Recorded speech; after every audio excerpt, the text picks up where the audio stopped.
When we come across someone who is very successful, there is a sense of wow when we see them. But when we can't be like them, we find thousands of excuses. But when some of them break these judgments and come up in life, we feel that they can't be judged or questioned anymore. But Michelle Obama quotes often in the book that the White House is the most popular address in the world. Michelle stepped into the White House as the First Lady. She could have very well spent her entire life as wife of Obama. But she felt that it was not sufficient and that she has her own identity. She is equally famous as her husband Obama, and this book is her memoir titled Becoming. Entering the White House as the first African American family was a historic event. This book is about how Michelle became a part of that event. This memoir has 3 parts. The first is Becoming Me. Then it is Becoming Us and Becoming More. Becoming Me talks about the time before she met Obama. It talks about her schooling and being with her parents. She grew up in the South Chicago region. It was a neighborhood filled with more gun violence. The white people feared the children over there. Michelle grew up in such a scary neighborhood. But the parents of those children wanted them to study hard and progress in life, and move to a posh neighborhood filled with doctors, lawyers, etc. The parents took efforts for the same. When people are treated badly based on caste and class differences, survival becomes important to them. Moving forward in life is very difficult for them. Michelle had progressed in life and sat with in round table conferences with the most important leaders. But the first table that made her feel that she belonged was the dining table in her house. There were 4 people in her family: her mom, dad, herself and her elder brother. The children of the house were encouraged to question. They weren't stopped from questioning at any point of time. They were given a choice to speak irrespective of the issue. The children were even encouraged to talk about sex, gun violence, discrimination, racism, politics, etc. at their dining table. These discussions fired her up. When someone applauds us while we are singing, we get the confidence that we sing well. Similarly, when Michelle is given the space to speak up at her dining table, she got the confidence that her voice mattered. Whenever Michelle came home with a problem, her mother was there to help Michelle talk about it and get through the tough phase, which was very important to Michelle. She has spoken about her first kiss and her first relationship. When we are attracted to someone in our teens, we always feel that they are the best. For many people, that teenage relationship does end up in a marriage.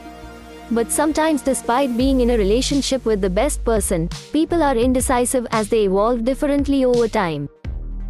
Sometimes people aren't mature enough to take a decision. Michelle and her teenage boyfriend acknowledged the same, and the relationship ended. Michelle talks about how the various relationships shaped her life. The fact that she studied well was of great advantage to her. Before high school, she studied with the kids in her own neighborhood. In her initial school days, there were 60% white people and 40% black people in the neighborhood. But before high school, the locality was filled with 90% black people. The white people who lived there migrated and moved across neighborhoods, which meant that they saw the neighborhood as a dangerous one. The white people responsible for such a projection were all moving away. She felt indifferent and then moved to high school. The high school was mostly filled with white students. Students from her locality were very less. As a representative of her neighborhood, she wanted to score high marks to prove that the kids from her place were not bad. They really wanted to do better. They weren't bad kids, they were kids brought up in bad circumstances. So, she finished school and wanted to join Princeton University. Her brother was already studying there. When she asked her counselor for guidance regarding the same, her counselor told her that she wasn't cut out for Princeton and asked her not to aim high. Her being Princeton material was secondary, but when we are discouraged by others and feel like a failure, we eventually become one. It is because you thought that you were not capable and not because you are incapable. She wanted to prove her mom wrong, so she worked hard for it and got a seat in Princeton. She felt very happy about it, but she never told her counselor about it. Because she didn't have to prove her wrong. She only had to prove to herself. She didn't want to believe her mentor's words and moved to Princeton and then Harvard. Her education and career soared upwards. Her brother was also very studious and was doing great in Princeton. There is always that question mark over kids from her neighborhood. But she wanted to erase that question mark. So, she never stopped. At a certain point, she wondered whether she was doing it for herself or for others. She has these within herself even now. After a while, she joins a corporate law firm. Her dad used to take them for car drives when they were kids, and she always used to look around. She used to be amazed at the sight of tall buildings. Maybe her dad made her see them to make her realize that working hard would get her inside these buildings. She starts working in one of those law firms located inside those tall buildings. She is made to train a bright young man who would be an asset to the firm. The young man was none other than Barack Obama. She felt that the name was different and was waiting for a nerdy trainee. Michelle was quite organized and structured. Barack Obama is reporting to her. He was late, which gave her a wrong first impression. Barack Obama had a laid-back walk, which was also his signature walk. He was late, had a bass voice. And he was quite cool about being late. But she still chose to mentor him. Gradually he became popular in the organization. She gradually became his wingwoman and found a girl for him too. But the girl found him to be obsessed with academics and was not inclined towards casual date talk. Michelle gradually begins to like Barack. But she is indecisive as he is moving towards Harvard. With a few months left for him to leave, they go together for a drama and she has to drop him in her car. She doesn't want to drop him off yet. He asks her if they could have ice cream together. So, they have ice cream together. He asks her if he could kiss her. That's how the romance started, though she had many doubts in her mind. As she felt that he would grow into someone very powerful, and that she could lose her originality by being with him. But that kiss sealed the deal. She knew that there were only a few months left for Harvard. But the romance began. She talks about her self-doubts and the difference between them. Obama wasn't punctual, so she had to wait all the time. But the astonishing thing about their relationship was, he wanted to get into politics and joins Illinois as a senator. In her family, there were always people around. It was always like that. Relatives used to visit often and there would be much noise.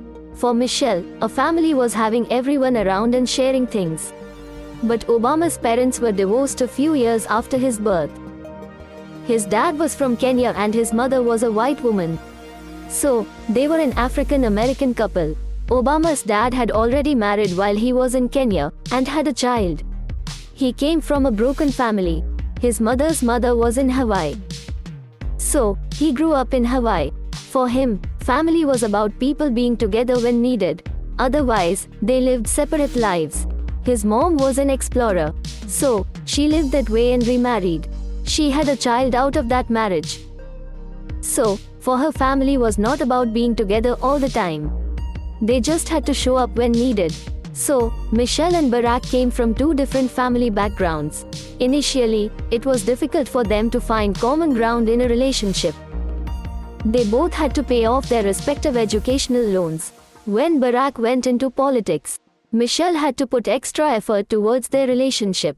Even at that point, Barack would come from Illinois to Chicago every Thursday to meet Michelle. Their Thursday date was mandatory. That's how he was balancing the relationship. Wherever he was, he would show up for Michelle. That was his promise. Once, when he took her for a date, after writing his bar exams, on that date, he tells Michelle that he doesn't believe in marriage. Michelle just needed a slight issue to fire her up, and both of them were Harvard lawyers. So, this argument regarding marriage led to a huge fight between them. Both of them presented their for and against list in a heated argument between lawyers. The waiter suddenly brings a dessert which has a ring in it. Obama says that the ring should up Michelle once and for all. So, he made up the fight to make his proposal more interesting and proposed to her in the middle of the fight. That's how their relationship started, and then the marriage. When they were trying to have a child, Michelle couldn't get pregnant. So, both of them saw various doctors and had treatment.